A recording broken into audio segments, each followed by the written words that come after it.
commencé.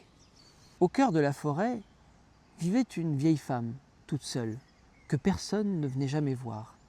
Mais elle ne se sentait pas si seule que ça.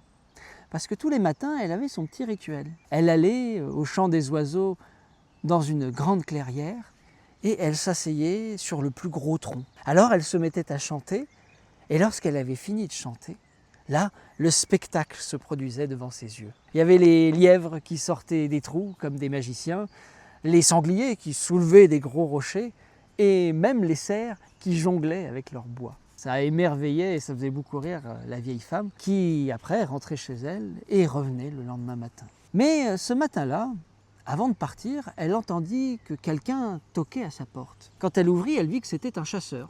Un chasseur qui avait l'air tout à fait aimable, avec son fusil sur l'épaule. Le chasseur s'était perdu et il lui demandait un peu son chemin. Alors la vieille femme, qui ne recevait pas beaucoup de gens chez elle, lui offrit un verre d'eau et ils commencèrent à discuter. Et il y a une amitié qui se créait entre les deux, ils s'appréciaient, quoi. Et tellement que la vieille femme, toute excitée, elle lui parle de son secret. Elle lui propose même de venir avec elle dans cette grande clairière pour voir ce beau spectacle. Bon, le chasseur, il est un peu dubitatif, mais il voit que la vieille femme, elle est un peu seule, quoi. Donc il l'accompagne. Ils s'assoient tous les deux sur le gros tronc d'arbre et ils commencent à chanter tous les deux à l'unisson. Le chasseur avec son fusil à côté de lui. Et une fois qu'ils ont fini de chanter, il ne se passe plus rien.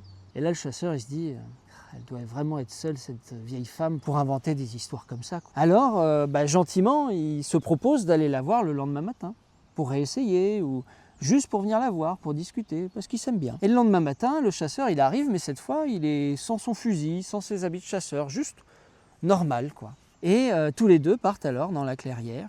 Ils s'assoient sur le gros tronc, et ils chantent tous les deux à l'unisson. Cette fois, le chasseur, il connaît mieux la chanson. Et à ce moment-là, quand ils ont fini de chanter, à la surprise du chasseur, le spectacle recommence. Avec les lièvres, avec les sangliers et avec les cerfs. Et là, le chasseur, il est émerveillé.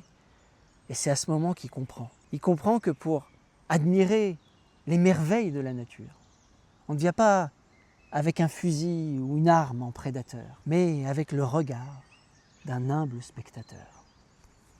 À la semaine prochaine pour un nouveau conte et profitez de ce merveilleux printemps qui commence.